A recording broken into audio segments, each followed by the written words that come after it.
Thank you very much. I'm Stephen, an alcoholic.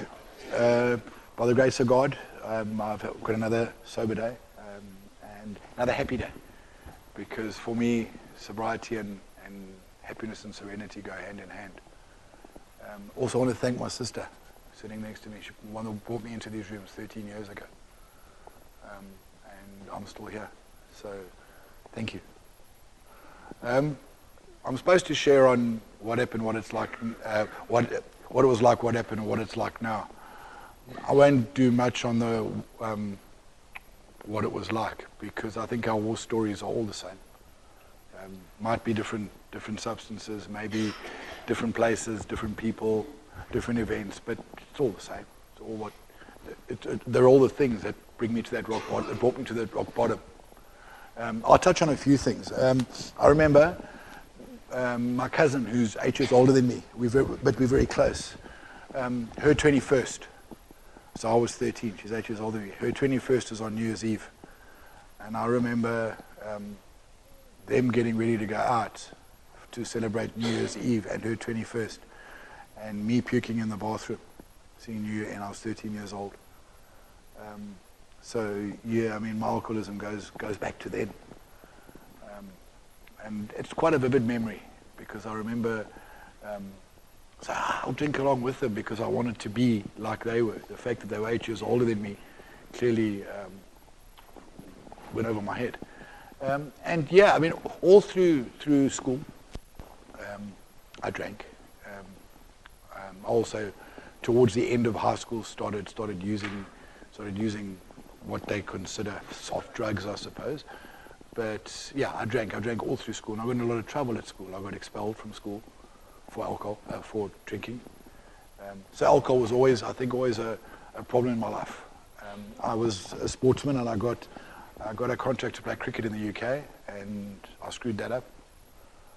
I screwed that up by not turning up to practices, by missing whole days of a 3-day game because I didn't know, because I woke up in some city in the middle of the UK somewhere. After going out on a binge. I was supposed to coach children. I didn't turn up for that. Often.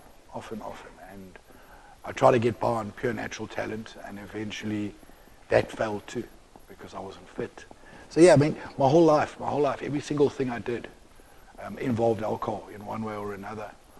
And the last few years of my active alcoholism was blackout drinking. I would wake up in my car, passed out somewhere, not remember where I'd been, what I'd done. There were fights.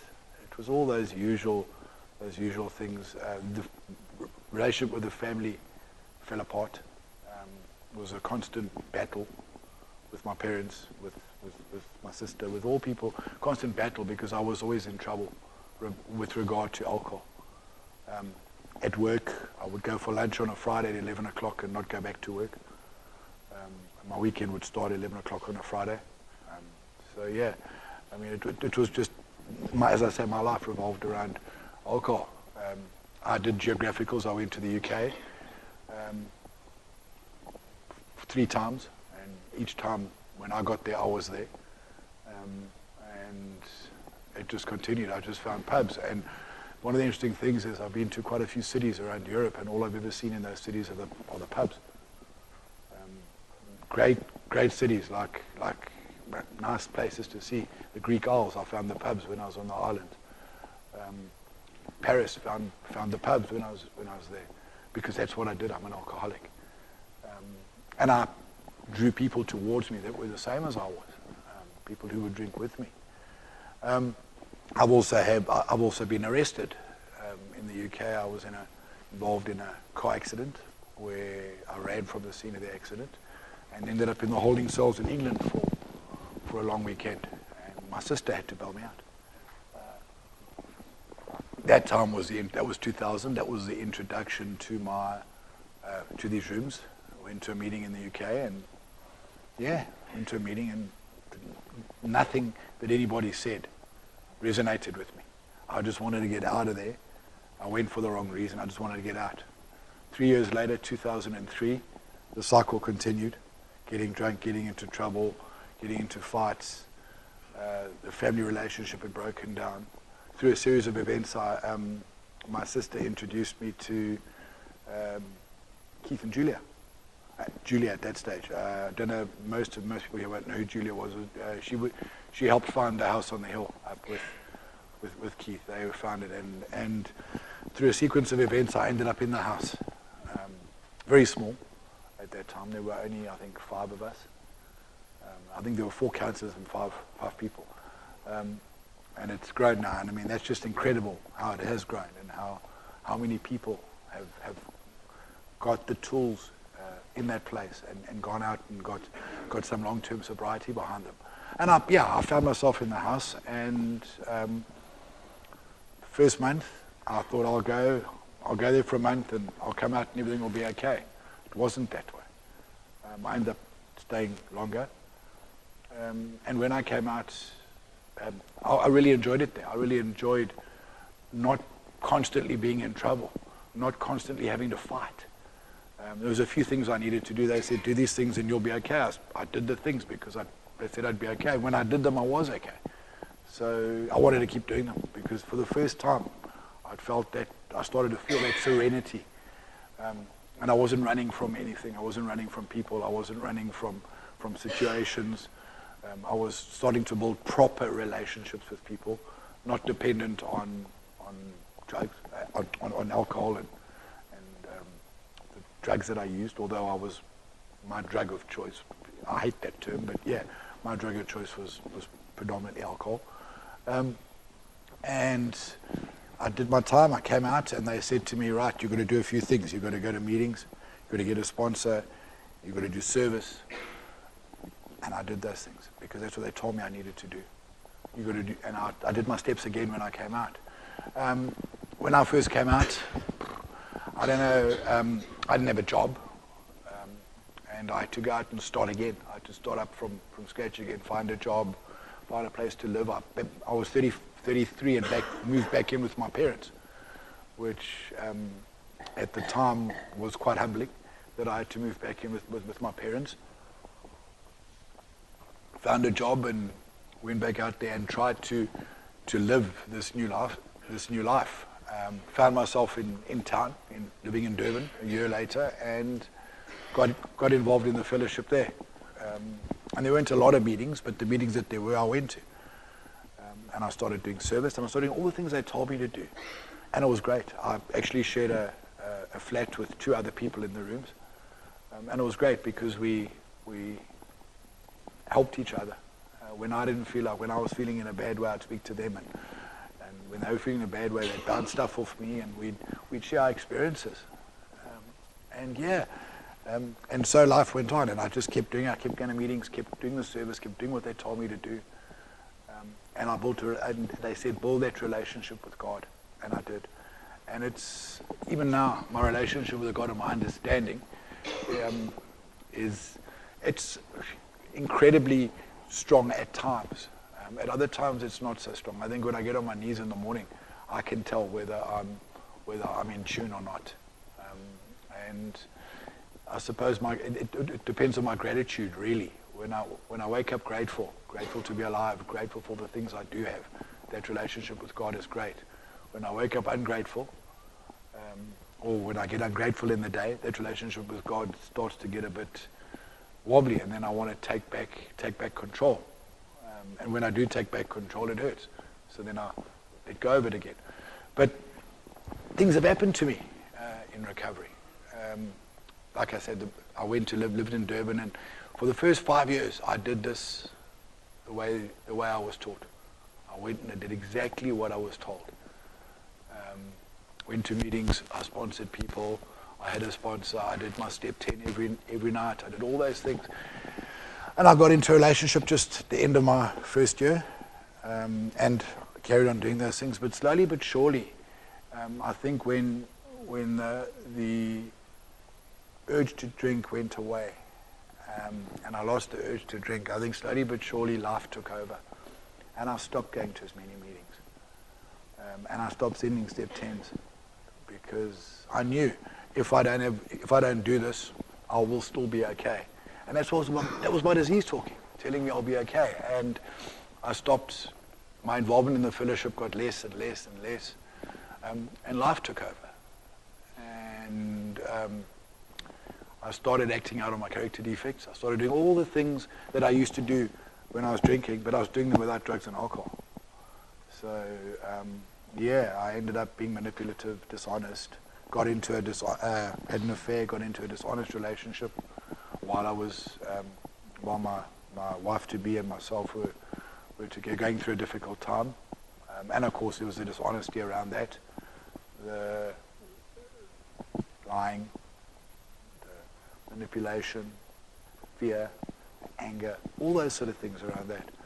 And of course, it brought everybody in, my family, her family, everybody got involved in it. And it just shows where I can go when I act out on my character defects. And I don't do this.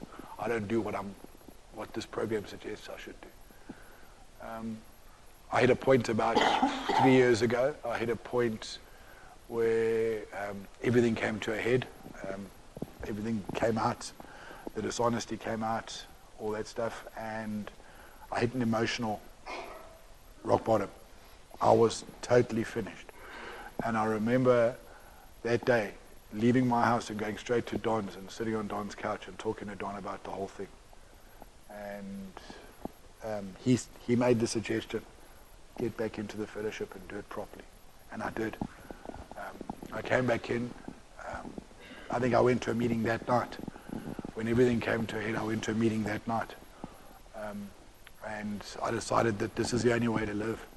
Because even then, when I'd hit that emotional place, I never ever thought of drinking. What I thought of was killing myself. And that reminded me that this is a disease of me. It's not a disease of drugs and alcohol or anything like that. It's a disease of me. Because I just wanted a way out. And I knew alcohol wasn't an option. So anyway, came back into the rooms, started doing this, did the 90 and 90 as was suggested. I didn't do it when I first came into recovery because I don't think I could find 90 and 90 unless I really traveled a long distance. But there was more than enough to do 90 and 90 when I came back in. I did that. I started doing as I say, 90 and 90. I started doing my steps again. I started trying to build that relationship with God again, and decided to do this properly because this is the only time I feel any sort of serenity is when I'm living this program. I came back in and I got a sponsor that was very, very good for me at the time. And he talked me through he got me through a lot of the stuff, of the emotional stuff I was going through. And then a couple of years later, about a year later, I decided I needed a new sponsor because he'd helped me as far as he could. And I got hold of Joe and asked, I'd known Joe for quite a while, asked Joe if he'd sponsor me, and I haven't looked back. It's been these, I suppose, 3 years since I've come back in to these rooms. It's been amazing. It's been amazing. I actually work in an industry where I help people, and our primary purpose in this fellowship is to help people. And I now work, and I help people every day. And I think that is something that's really been great because it reminds me of, it takes me away from me and reminds me that I am an alcoholic, and the only way I can have any sort of serenity is by helping other people. And I'm back doing what I need to do, the meetings. I do my steps. I think I've missed, how many, 2 or 3?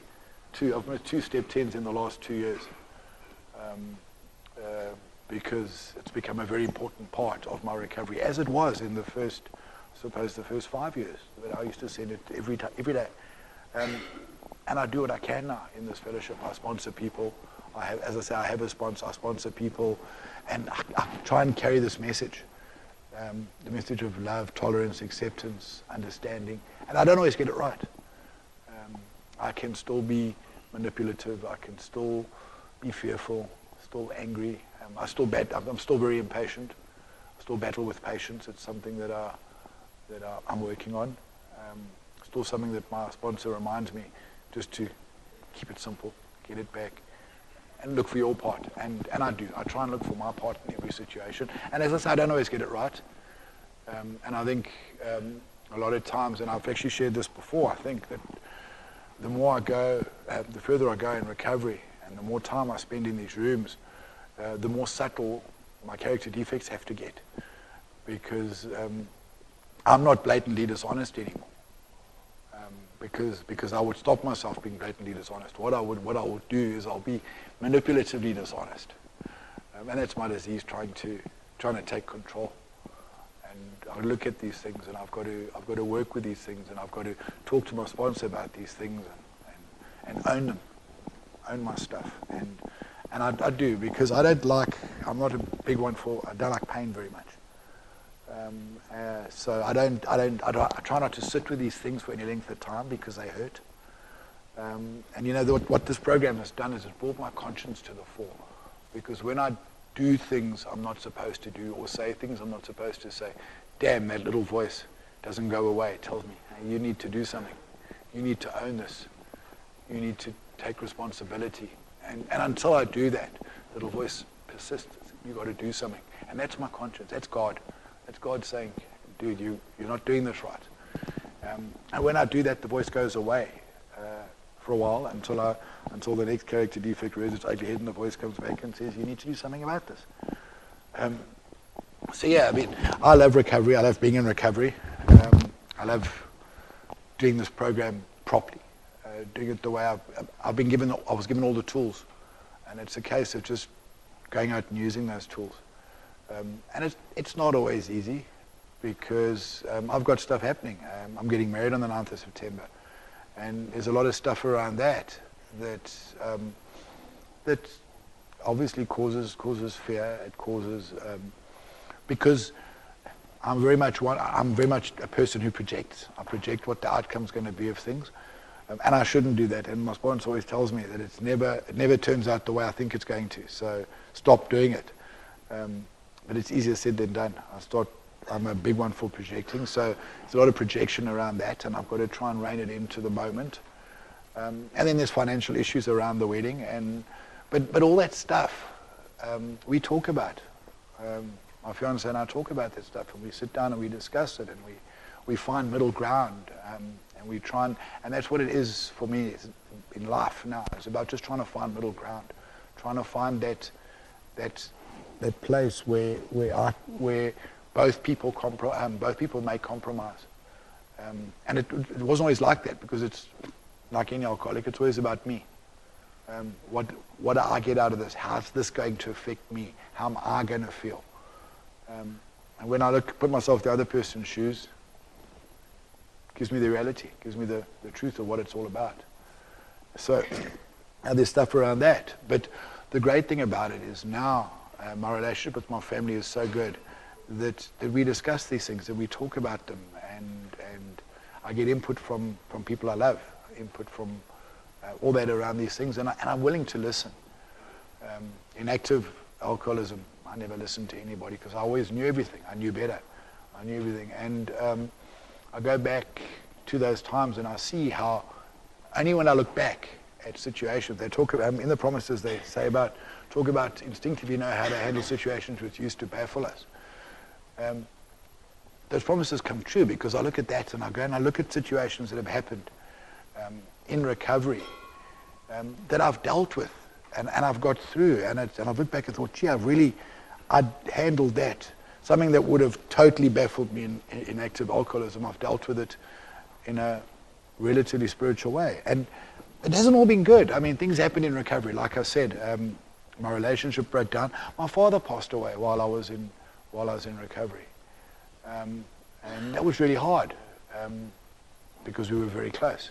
I love my dad dearly, but what it did do is it gave me a chance to be there for my mom. It gave me a chance to be there for my sister. It gave me a chance to stand up and take responsibility for what I needed to do around that stuff, which was great, and I could be there for those people. I lost a job in recovery, but what did I do? I got another one. So it really would. But those are all things I would have drunk on. I would have drunk on those things without a shadow of a doubt. And the thought around that never came into my head around those things, because I was in recovery, doing what I needed to do, trying to live this program as best I could. And Yeah, so here we sit today, and I actually shared last Sunday at the other fellowship, and you know, I looked there and I think I shared with the guys. I said, it's all I have is today. I don't know what tomorrow holds, and the past is the past. It's done. If I don't want to relive the past, and I'm not talking about reliving the past in action, I'm about reliving the past in emotions and things. I've got to carry on doing what I'm doing, because people die. People die from this disease. People I know have died from this disease. A lot of people. I don't think relapse is an option. I think if I relapse, I'll die. This program tells you jails, institutions, and death are the outcomes for people who go and try and see if they can drink like normal people, I suppose. And I could never ever drink like a normal person.